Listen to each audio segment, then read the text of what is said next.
JT ingin melakukan klarifikasi tentang masalah miskomunikasi yang terjadi pada hari Sabtu tanggal 17 Juli 2021 tentang kesalahpahaman antara penerima dengan pihak kurir JT.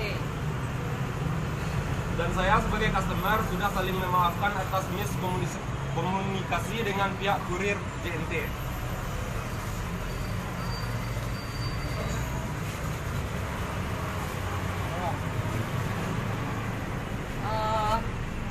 Satu pesan, lain kali buat reseller untuk memperhatikan barang pengirimannya apa yang dipesan sama customer, seharusnya itu yang seharusnya dikirim.